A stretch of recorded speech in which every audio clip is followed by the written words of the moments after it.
Hello NEET and JEE aspirants, पूरी coordination chemistry पढ़ ली है, लेकिन जॉन टेलर कंसेप्ट नहीं पढ़ा तो आपकी कोऑर्डिनेशन केमिस्ट्री इनकम्प्लीट है। क्योंकि नीट और जेई दोनों एग्जाम्स में इससे रिलेटेड क्वेश्चंस आ चुके हैं।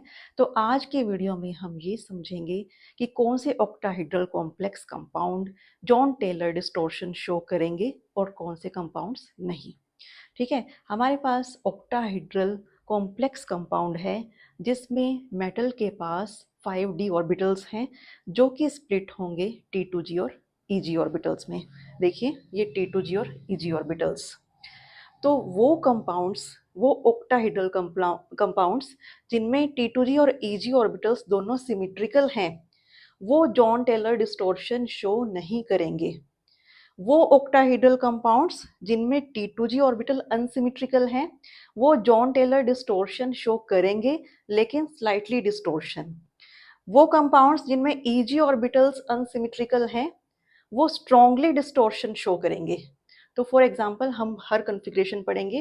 देखिए सबसे पहले D1 T2g में जाएगा, तो T2g ऑर्बिटल्स हो गए हैं अनसिमेट्रिकल, तो ये क्या शो करेंगे? Slightly distortion. D2 T2g orbital में इलेक्ट्रॉन गया तो स्लाइटली डिस्टॉर्शन।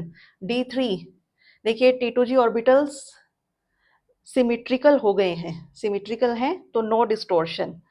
अब हम पढ़ेंगे 4, 5, 6 और 7 के लिए। पहले हम हाई स्पिन कॉम्प्लेक्स के लिए पढ़ेंगे।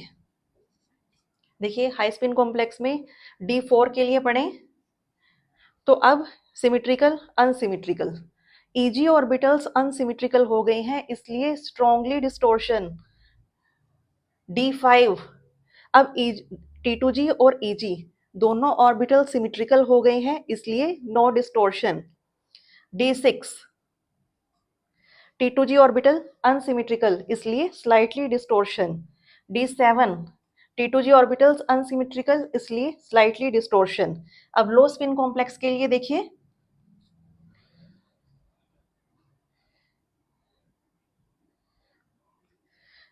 D4 तो T2g4 slightly distortion. D5 T2g5 slightly distortion. D6 T2g6, तो अब ये सिमेट्रिकल हो गए हैं, इसलिए no distortion. D7 Ag orbitals unsymmetrical, strongly distortion. Okay, अब हम पढ़ेंगे D8, D9 और D10 के लिए। देखिए D8 के लिए नेक्स्ट आएगा Eg में, तो ये भी सिमेट्रिकल और ये भी सिमेट्रिकल, तो नो डिस्टॉर्शन। लेकिन ये अप्लाई होगा हाई स्पिन कॉम्प्लेक्स के लिए। ओके, और लो स्पिन कॉम्प्लेक्स के लिए मतलब जब स्ट्रॉन्ग फील्ड लिगेंड आएगा तब क्या होगा इसमें? तो देखिए ये जो Eg ऑर्बिटल्स हैं ये फर्दर स्प्लिट हो जाएंगे। ये मान लो Eg ऑर्बिटल्स हैं, हमारे पास ये दो ऑर्बिटल्स होते हैं dz² और dx² माइनस y²।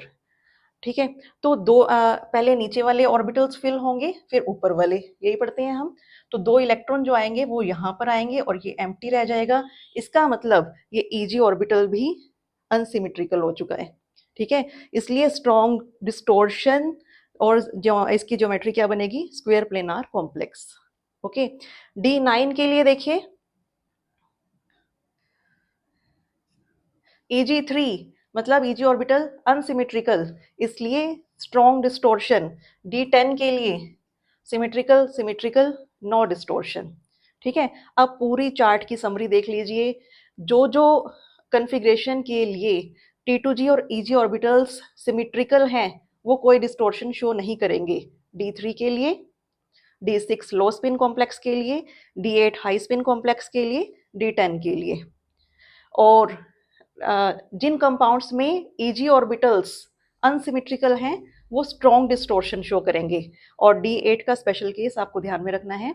अब हम इससे रिलेटेड क्वेश्चन सॉल्व करेंगे जो हमसे कंपटीशन में पूछा गया है। तो देखिए स्टूडेंट्स, नीट 2016 का क्वेश्चन है, Jahn Teller effect is not observe in high spin complexes of. तो सबसे पहले हम सबके कॉन्फ़िगरेशन लिखकर देखेंगे।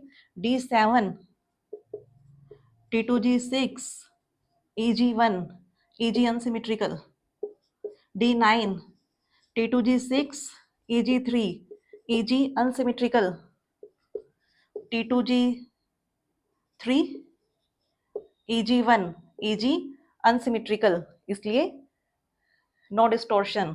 D8 T2G6 EG2, देखिए सिमेट्रिकल सिमेट्रिकल, इसलिए ये कन्फिग्रेशन जो है जॉन टेलर इफेक्ट शो नहीं कर पाएगा। आई होप आप ये क्वेश्चन सॉल्व कर पा रहे होंगे। Thank you so much.